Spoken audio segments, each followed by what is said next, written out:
Okay, so we are very pleased that you are with us here in Luxembourg. I make just a brief presentation of your person, if you allow. Yes? So Francesca Albanese is an international Italian lawyer and academic, and in May 22, she was appointed United Nations Special Rapporteur on the occupied Palestinian territories for a 3-year term. She's the first woman to hold the position. In October 22, Francesca Albanese recommended in her first report that UN member states develop a plan to end the Israeli settler colonial occupation and apartheid regime. And the report concluded the violations described in the present report expose the nature of the Israeli occupation, that of an intentionally acquisitive, segregationist, and repressive regime designed to prevent the realization of the Palestinian people's right to self-determination. In July 23, during the 13th meeting of the regular session of UN Human Rights Council, Albanese presented a report accusing Israel of turning the West Bank into an open-air prison. She said that since 1967, more than 800,000 Palestinians, including children as young as 12, had been arrested and detained by Israeli authorities.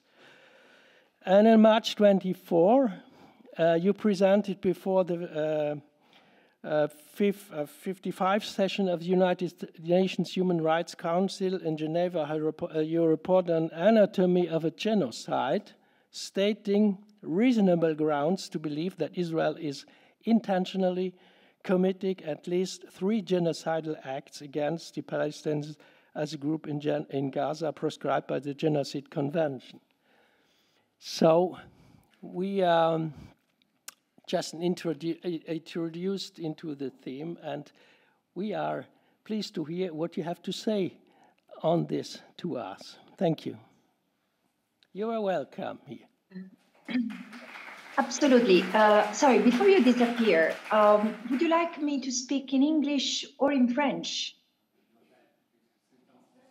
I don't know, because everything is happening in French, so in English. Yes, in French if you can. So it will be translated here in English for the persons who need it, yes? Okay. Ok, d'accord. D'accord. Bon, tout d'abord, merci à toutes et tous. Je voudrais tout d'abord remercier le Comité pour une paix juste au Proche-Orient pour ce séminaire très important. Je trouve que de plus en plus, c'est nécessaire d'avoir des occasions d'éclaircissement, de compréhension et de mise au point de ce dont on a besoin pour passer de cette compréhension à l'action, surtout en Europe. Et moi, je vous le dis, mes très chers amis dans cette salle et tous ceux-là qui sont en train de nous écouter, moi, je vous parle en tant qu'Européenne qui est très consciente de quelles sont nos origines. C'est pas quelque chose dont je suis fière. On est habitué à sentir, à entendre, célébrer les merveilles intellectuelles, économiques et civilisatrices de l'Occident. Mais ça, c'est une partie de la réalité qu'on a appris dans laquelle on a appris à se reconnaître. C'est pas ça. Notre passé, c'est d'être une force colonisatrice et d'être une force qui a aussi utilisé la soumission des autres, le vol de ce qui est aux autres peuples. Combien de millions de gens dans les territoires colonisés on a soumis, violé et tué. Ça, c'est notre hérité dans quelque façon. On ne doit pas l'oublier. Moi, je suis très consciente de ça. Et je suis très consciente de ça, pour ça que je parle avec vraiment beaucoup de douleur quand je dis il ne faut pas oublier ce qu'on a fait aux Juifs et aux Juifs, nos concitoyens et ses concitoyennes le siècle dernier. Ça, c'était la fin d'un long processus de discrimination contre eux dans notre civile Europe. Mais ce n'était pas exceptionnel. En fait, ce que le peuple juif a payé en Europe le siècle dernier, c'était rien que le drame de la race pure qui nous avait déjà mené à autant de ce qu'aujourd'hui seront les crimes dont je vais vous parler. Voilà, c'est ça la différence entre ce qu'on a fait dans le passé et ce qu'on est et on doit faire et on ne fait pas aujourd'hui. Parce que après l'Holocauste, que je dis, et après la Deuxième Guerre mondiale, mais l'Holocauste, ce n'est pas seulement l'expérience des camps de concentration. L'Holocauste commence avec la déhumanisation et la discrimination contre le peuple juif en tant que tel, en tant que différent, en tant que sous-humain pour nous, le siècle dernier.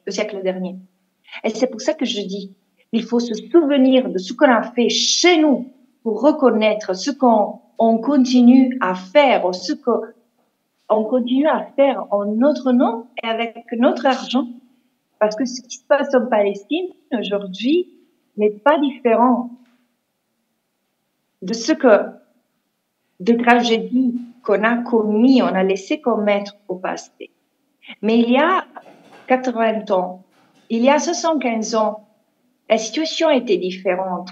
Aujourd'hui, on a un cadre légal qui nous permet d'identifier des actes inacceptables comme la meurtre des civils, la prise d'otages, la torture, l'utilisation d'armées interdites, l'extermination, la déportation, causer la famine entre les gens. Ça, ce sont des crimes. Et on a codifié tous ces crimes pour empêcher encore une fois la tragédie qu'on a vu commettre dans nos territoires européens jusqu'à il y a 80 ans. Et alors, qu'est-ce qu'on a devant aujourd'hui? Le droit international a codifié et puni une série de crimes atroces, des violations graves du droit international qui ne peuvent pas être laissés impunis. Et on a des crimes de différents types. On a les crimes de guerre qui sont des violations des lois de conflit armé. Et on peut commettre seulement dans des situations de conflit. Sûrement, il y a des crimes de guerre qui ont été commis dans le territoire palestinien occupé, même avant le 7 octobre. Et sûrement, ce que les groupes armés palestiniens ont fait contre les civils, pas en tant que tels, mais contre les civils israéliens, le 7 octobre, s'avère au minimum comme des crimes de guerre. Pourtant, il fallait les investiguer, les juger et assurer à la justice les responsables. Ainsi qu'il fallait le faire avec les criminels, ceux-là qui avaient commis des crimes contre les Palestiniens pendant des décennies. Ça n'a pas été fait. Et ça sera, pour ce qui concerne les responsables palestiniens, ce sera difficile vu qu'Israël les a déjà tout tués. Je parle de ceux-là qui avaient été rejoints par un mandat qui avait été identifié pour un mandat d'arrestation par le procureur de la Cour pénale. Mais allons de l'avant. Il y a aussi des crimes contre l'humanité, qui sont des crimes différents. C'est pas plus grave ou moins grave que les crimes de guerre. Ce sont des crimes tellement graves qui englobent une série d'actes inhumains, tels que l'extermination, la déportation ou d'autres actes visés intentionnellement à infliger des grandes souffrances à la population civile. Voilà. La différence, c'est que les crimes contre l'humanité se passent même hors d'un conflit armé et ils sont caractérisés par des actes systématiques et diffusés contre la population civile. Il faut identifier l'intention d'infliger une punition comme l'intention de faire du mal aux civils de façon systématique et intentionnelle. Le crime de génocide, c'est encore une autre chose. Il n'y a pas une hiérarchie entre les crimes, en fait. Les crimes de guerre, les crimes contre l'humanité, les crimes de génocide, non. Ils sont des crimes différents par cible et par contexte. Ainsi, le génocide, c'est des actes criminels comme causer la meurtre, causer la souffrance physique et psychologique, ou bien prévenir la naissance, ou bien créer des conditions de vie qui amènent à la destruction de qui? D'un groupe national, ethnique, racial ou religieux en tant que tel. Ce sont des actes criminels en tant que tels contre un groupe spécifique en tant que tel, et ça c'est l'élément caractéristique du génocide, avec l'intention de détruire le groupe en tant que tel, totalement ou partiellement. Et alors, tout d'abord, maintenant vous entendez parler, et sûrement c'est clair, comme le procureur de la Cour pénale internationale et la commission d'enquête sur Israël et Palestine l'ont révélé, il y a clairement des crimes de guerre et des crimes contre l'humanité qui ont été identifiés à Gaza. Mais c'est clair, on n'arrive pas à un génocide en distribuant des bonbons à la population. C'est clair qu'on commet des actes criminels. La question est que s'il y a l'intention de détruire le groupe, une partie du peuple, là, ce n'est pas seulement des crimes de guerre et des crimes contre l'humanité. Et ce qui se passe à Gaza, à mon avis, je l'ai déjà conclu le mois de mars et je suis encore plus convaincue aujourd'hui c'est un génocide. Et laissez-moi vous dire pourquoi. Parce que, tout d'abord, l'intention, on confond très souvent, et je suis vraiment navrée de voir autant de juristes commettre cette faute anodine, cette faute que même un étudiant qui n'a pas obtenu sa maîtrise à l'université, un étudiant de droit, comprendrait. Mais le droit international criminel, on ne doit pas confondre ce qui concerne le génocide, l'intention de détruire avec les motifs. Parce qu'on dit, ah non, mais Israël peut libérer les otages. Ah ben, Israël, on mène cette guerre parce qu'en fait, c'est l'attente de Netanyahou de rester au pouvoir. Ah non, mais bon, ils veulent décimer, ils veulent détruire le Hamas. Ça, ce sont des motifs. Et ça ne relève pas de la responsabilité pénale. Le droit pénal international, c'est indifférent en motif. Ce qui est caractéristique du génocide, c'est l'intention. Je vais faire ce que je vais faire. Le pourquoi, c'est pas relevant, c'est pas important. Et c'est clair qu'Israël avait l'intention de détruire Gaza. Ça a été dit. Il y a des centaines de propos de leaders politiques, religieux, militaires, l'échelle la plus haute du gouvernement, civil et militaire, israélien, qui ont dit c'est une nation de responsables, les Palestiniens à Gaza. Il n'y a pas d'innocents. Et Amalek, c'est un mot qui pour nous ne veut dire rien. Mais vous vous rappelez de ce qui s'est passé au Rwanda quand le message a été passé, il faut couper les arbres, les grands arbres. Ça, c'est quelque chose qui a résonné fortement dans un contexte culturel spécifique. Amalek, c'est un message biblique qui a résonné fortement parmi les Israéliens enragés, traumatisés, blessés après le 7 octobre. Moi, je ne peux pas excuser ce qui a été fait et je ne veux pas excuser ce qui a été fait le 7 octobre aux civils israéliens.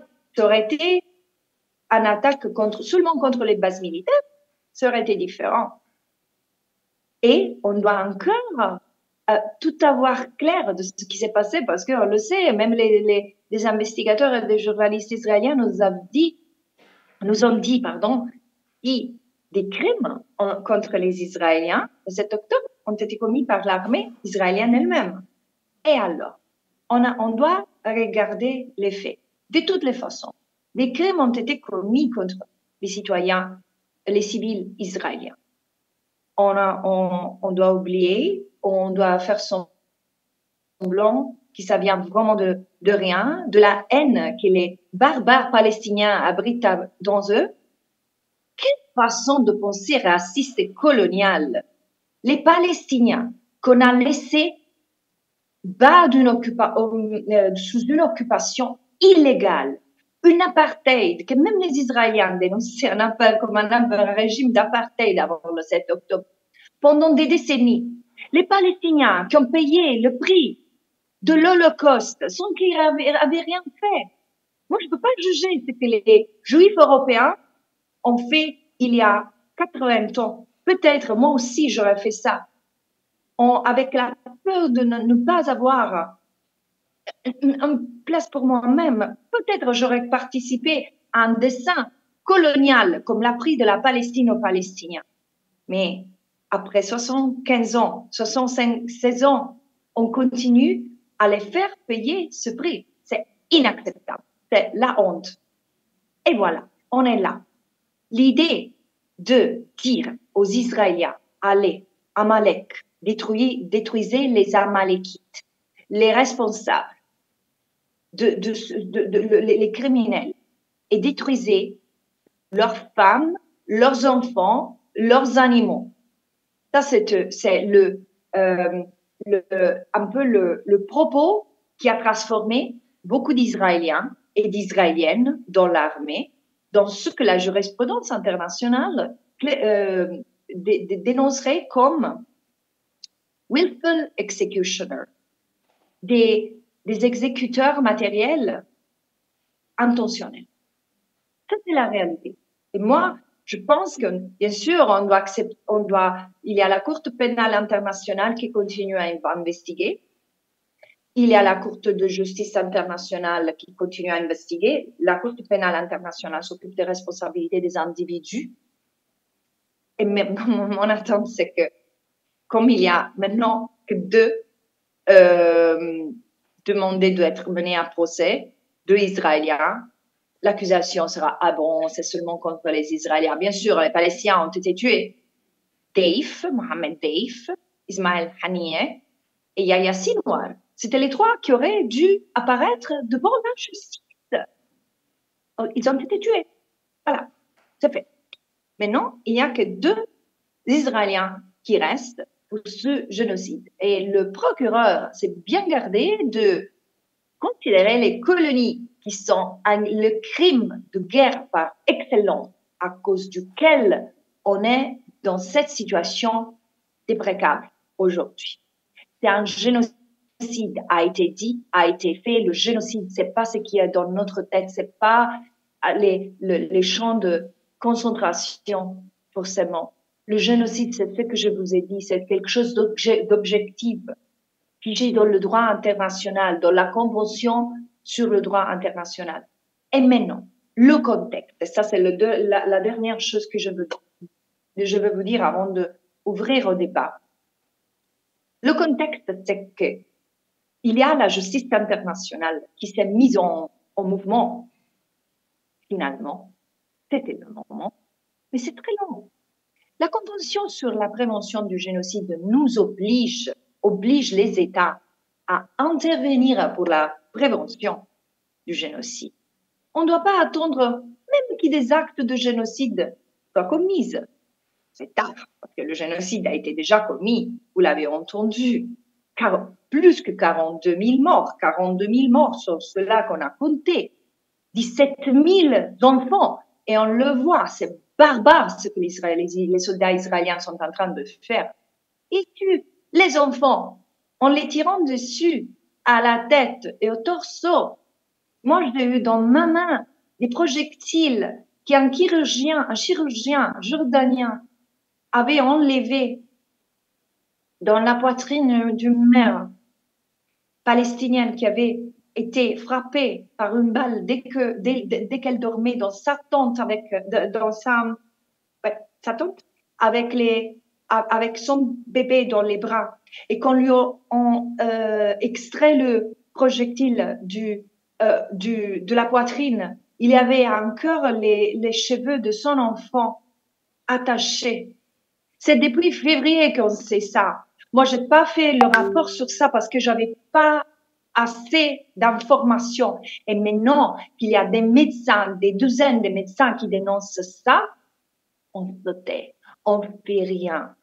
L'Europe, aujourd'hui, ne fait rien pour arrêter le génocide. Et dès que je parle, et dès qu'on parle, et dès qu'on cause, et dès qu'on pleure, des dizaines de Palestiniens continuent à être tués chaque jour. Et ça, c'est la honte. Alors, quand on regarde qu'est-ce qui s'est passé pendant le Holocauste, on ne doit pas se demander qu'est-ce qu'on aurait fait si on avait été des contemporains. On aurait fait ce qu'on fait aujourd'hui. Ceux qui luttent. Mais les autres, la majorité parmi nous, soit ils s'assoient confortablement sur leur canapé et regardant la télé, on dit gentiment en français, en s'en fichant de ce qui se passe à la vie des autres. Et un petit chiffre, une petite partie de nous continue à se mobiliser. Bon, l'obligation maintenant, c'est devenu de encourager plus de gens, sensibiliser plus de gens, aider plus de gens à comprendre. Parce que c'est notre responsabilité et je reviens à ce dont, avec le propos avec lequel je commençais. On a un jugement de la Cour de justice internationale qui est partiel pour les Palestiniens, bien sûr, parce que les Palestiniens, ça fait 100 ans qu'ils payent le prix de la colonisation européenne dans leurs terres, qui a commencé avec les Britanniques et a continué avec les sionistes européens. C'est 100 ans que ces gens payent le prix de la colonisation. Mais le jugement de la Cour de justice internationale est clair sur un fait, que l'occupation est illégale, les colonies sont illégales et le vol de ressources aux Palestiniens est illégal. C'est de l'annexion et doit être cessé, démantelé, enlevé. Et ça signifie que c'est une obligation qui pèse sur tous les États. L'Europe va encore perdre du temps pour voir si les produits des colonies doivent être nommés, entrés ou pas entrés. Ça, c'est du vieux, c'est passé. Ce qu'on doit faire aujourd'hui, c'est qu'on doit suspendre toute relation diplomatique, économique et politique avec Israël jusqu'à quand il terminera pas le génocide, l'occupation et l'apartheid. Le reste, c'est de la perte du temps. Merci.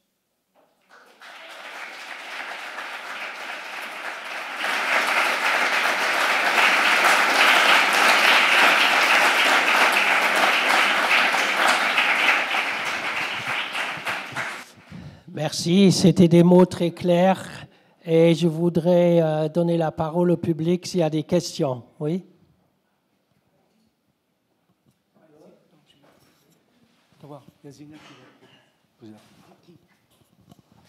Bonjour, vous avez parlé de ce que nous devons faire et j'ai vu que vous allez commencer une enquête concernant les banques, les universités, les entreprises privées.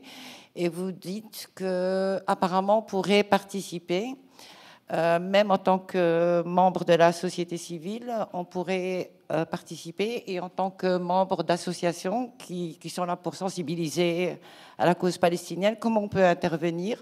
Vous savez qu'au Luxembourg, il y a Elbit System, qui est forcément noté pour toute son activité en Israël, dans l'armement. Comment on peut participer en tant qu'association, et tout ce que nous avons récolté, comment on peut vous le donner?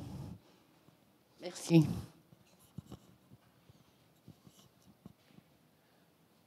Vous voulez prendre d'autres questions et je vais répondre. On peut prendre yeah. 3 par exemple.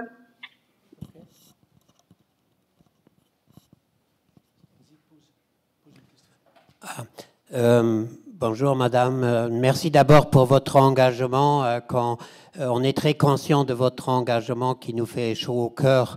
Vous savez, vous avez parlé du passé colonial de l'Union européenne, et on n'est pas, de beaucoup d'États, disons, de l'Union européenne, et on n'est pas fier du tout d'être un citoyen de l'Union européenne.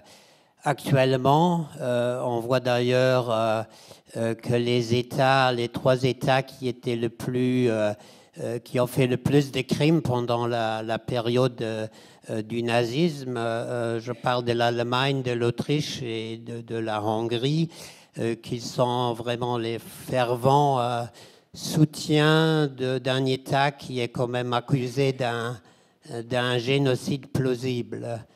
Par rapport à la Cour internationale de justice et à la plainte qui n'a pas encore été, enfin le mandat d'arrêt qui n'a pas encore été prononcé mais souhaité, on sait que l'Union européenne est assez divisée. On sait que l'Irlande, par exemple, soutient la plainte de l'Afrique du Sud. Quels sont les obstacles que éventuellement d'autres pays de l'Union européenne, je pense à l'Allemagne ou à la Grande-Bretagne qui n'est plus membre, sont en train de poser pour laisser traîner les choses? Si vous avez des informations là-dessus, merci beaucoup. On fait une troisième? Ok. Encore une?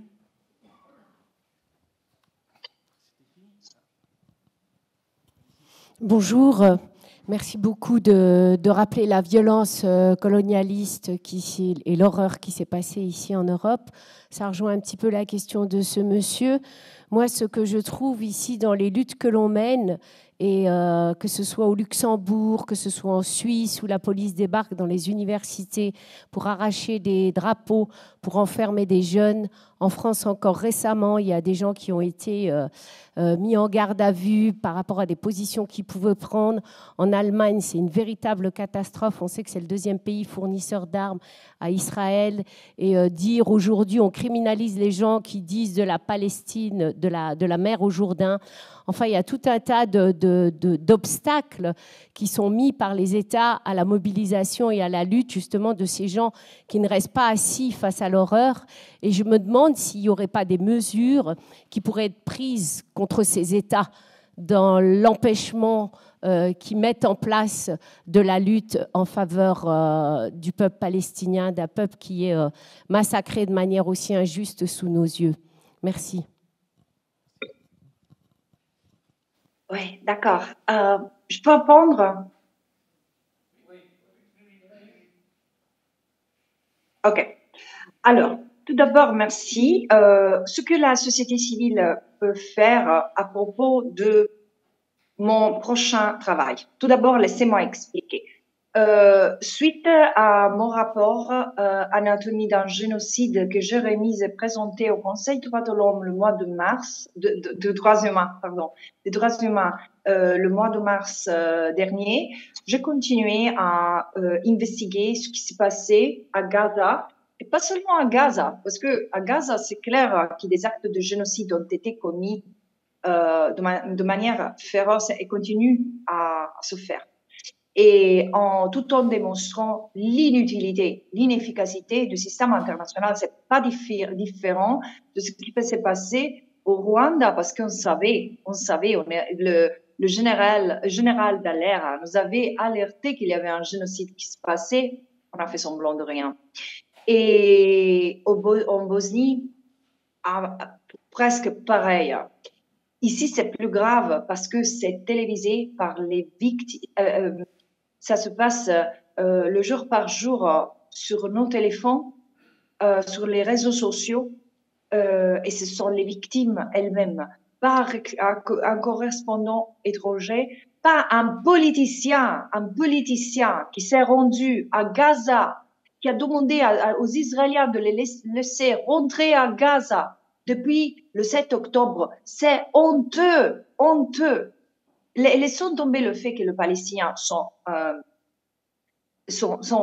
piégés et ne peuvent pas s'échapper de leur destin à Gaza.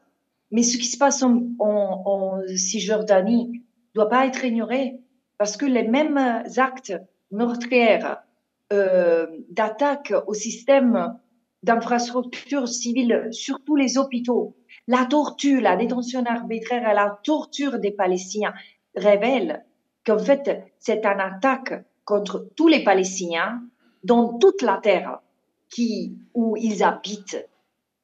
Et avec la même intention, en fait. On doit regarder la conduite totale sur toute la terre contre tous les Palestiniens. Et ça fait l'objet de mon dernier rapport qui sera présenté la semaine prochaine à l'Assemblée générale des Nations unies à New York. Et le rapport a comme titre génocide comme effacement colonial. Genocide as colonial erasure. Et je dois dire, vraiment, dans les faits, je ne fais que documenter ce qui a été fait et corroborer aussi par des soldats, par des avocats, par des juristes, par des médecins, inclus parfois israéliens, des organisations non gouvernementales israéliennes, parce que je ne peux pas me rendre à Gaza, comme vous le savez. Mais ce qui comme la juriste palestino-américaine Noura Erekat l'a dit, les Palestiniens ont toujours dit ça. Ils sont en train de vivre ce que, en tant que peuple, ils ont toujours dénoncé et craint. Alors, devant ça, quelle est notre responsabilité? C'est pour ça que je dis, les États sont responsables, et je vais revenir sur ça concernant la troisième question qui a été posée. Mais il y a tout un tissu d'intérêts économiques et financiers liés à l'entreprise, à l'architecture illégale qu'Israël a mise en place sur ce qui reste de la Palestine historique, qui est incontournable. Et là, c'est plus facile à cibler parce que ce sont des entreprises dont on coopère. Alors, je me suis lancée dans cette entreprise immense. Et je ne sais pas en fait comment j'irai me concentrer sur des actes porteurs. Mais le projet de recherche est ambitieux et peut-être sera délivré dans 2, même 3 rapports. Mais je vais cibler le secteur privé, les banques, les fonds de pension, les entreprises civiles, et ainsi les universités, les centres de recherche, parce qu'il y a beaucoup de partenariats, par exemple, avec la recherche scientifique pharmacologique entre l'Europe et Israël, et ça doit être ciblé parce que la recherche est fondamentale au maintien de l'occupation illégale. Et bien sûr, les producteurs d'armes et de services sécuritaires d'intelligence artificielle. On va tout cibler. Mais non, comment la société civile peut contribuer? C'est la société civile qui m'a donné l'idée de ces rapports, bien sûr. Who profits, who don't buy into the occupation, le travail du BDS. Alors, j'ai fait un appel, je lançais un appel pour recevoir toute soumission par des États et de la société civile. Et alors, je vous encourage à m'envoyer vos analyses vos sollicitations, vos investigations. La société, je parle bien sûr à la société civile qui s'est engagée sur ça, et je vais le recevoir et étudier, et ça va m'aider. Ça, c'est clair. Et après, et là, je reviens à la troisième question, je n'ai pas oublié la deuxième, mais il y a deux niveaux de responsabilité dans nos États européens. D'abord, on a failli prévenir le génocide. Ça, c'est fait, c'est déjà passé. Et on continue à protéger Israël. On le protège jusqu'au point de risquer et de mettre en péril, en danger, les libertés fondamentales qui sont à la base de nos démocraties, n'est-ce pas? La liberté de critiquer le gouvernement pour son choix, pour ses choix, la liberté d'expression, le droit à l'information correcte et la liberté d'association. Mais on se rend compte que le fait qu'aujourd'hui se passe à la Palestine et aux gens qui déclinent leur solidarité comme un acte, comme quelqu'un l'a dit, la solidarité aujourd'hui, c'est la déclination politique de l'amour, de l'humanité. Et là, ils sont en Allemagne, en France, en Italie, en Angleterre, on est en train de punir l'exercice de liberté fondamentale. Ça devrait nous toucher toutes et tous, même ceux-là qui sont fiches de la Palestine. Et c'est pour ça que je dis, il faut défendre les défenseurs des droits humains. Aujourd'hui, quand on touche un de nos citoyens, un co-citoyen, pour la militance, pour une question juste, que ce soit la justice en Palestine, la justice environnementale, on doit réagir. On doit réagir parce que c'est comme ça qu'on active les anticorps qui permettent à la démocratie de fonctionner, de résister, une démocratie qui protège les libertés fondamentales. Moi, je ne suis pas convaincue qu'en fait, c'est le point central, c'est la démocratie. Mais là, le point central, c'est la justice. Je le dis depuis 2 ans. On doit, depuis que je suis relatrice spéciale, mais bien sûr, c'était aussi le cœur de mon travail avant que je devienne relatrice spéciale sur la Palestine. On doit se concentrer sur l'utilisation des cours nationales pour mener la justice. Oui, la Cour pénale internationale, on a vu le retard qui s'apprend. On devrait avoir un tribunal spécial pour la Palestine. Ce sont 15 ans de violence et des crimes ne peuvent pas être gérés par un tribunal pénal international. C'est énorme. Et en plus, ce n'est pas seulement la justice rétributive criminelle qui va curer les blessures de 75 ans d'oppression. C'est une justice plus complexe dont les Palestiniens et les Israéliens auront besoin. Parce que, en fait, c'est très complexe. Mais aussi, quand je parle de sauver les Palestiniens, je parle aussi de sauver les Israéliens. Parce que c'est une société qui est traversée par une folie génocidaire où seulement une petite partie de la population voit ce qui se passe.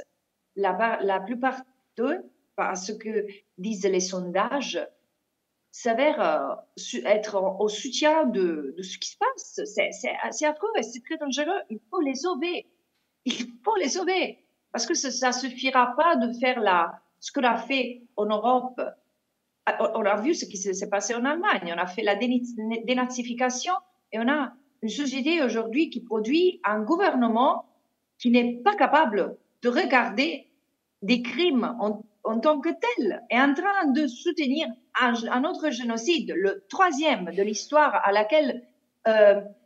auquel l'Allemagne sera associée. Alors, il faut faire fonctionner la justice contre les entreprises, mais aussi contre les responsables de ces crimes. Vous savez qu'il y a plusieurs citoyens européens qui sont allés lutter dans l'armée israélienne. en tant que soldat ou en tant que mercenaire. Il faut les poursuivre en justice. Ils doivent perdre leur protection diplomatique dès qu'ils arrivent en Europe. En plus, les pays qui ont la juridiction universelle, comme la Belgique, peuvent poursuivre des criminels sans qu'il y a un intérêt connecté du pays en tant que tel. Par exemple, l'Italie n'a pas la juridiction universelle, ne peut pas poursuivre des crimes de guerre ou des crimes contre l'humanité commis par d'autres ou contre d'autres que des nationaux. Mais ça, c'est pas le cas dans des pays qui ont la juridiction universelle. Et alors, utilisons-la. Et aussi, porter plainte contre les entreprises. Il faut être vraiment... Il y a beaucoup d'énergie, on est plusieurs, mais on est éparpillés. On doit savoir quelle est la stratégie qui est terminée. C'est pas le cessez-le-feu, cesser le génocide. Ça doit être le mot d'ordre. Parce que c'est plus un conflit, c'est un génocide. Alors, cesser le génocide, cesser l'occupation illégale, cesser l'apartheid. Ça, c'est le court terme, moyen terme, long terme, en Palestine, Israël. Et après, c'est aux Palestiniens, aux Israéliens de déterminer s'ils veulent 2 États ou un État. Mais nous, les États européens doivent s'assurer que le droit international soit respecté et ne pas se mêler de choses qui ne le concernent pas, comme la réforme de l'autorité palestinienne. Ça, je ne veux même pas dire que c'est secondaire, ça ne les concerne pas. Parce que, franchement, regardez les gouvernements qu'on a en Europe, on est qui pour dire aux autres comment on doit se réformer? Ah, on n'a pas d'honte, quoi.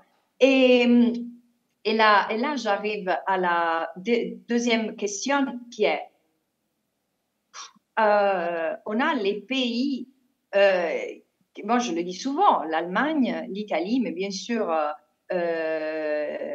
l'Autriche aussi, les pays qui ont participé le plus au massacre des Juifs et des Juifs, comme ça, comme des Roma et Sinti et d'autres qui ne se conformaient pas à la race pure pendant la Deuxième Guerre mondiale, ils continuent à avoir des politiques franchement pas respectables, pas respectueuses du droit international aujourd'hui. Mais aujourd'hui, c'est aux citoyens et aux citoyennes de mettre en ordre le système de l'intérieur. C'est une opportunité. Moi, je dis, on est entre le précipice et l'espoir, et c'est à nous de déterminer dans quelle direction on ira. Voilà.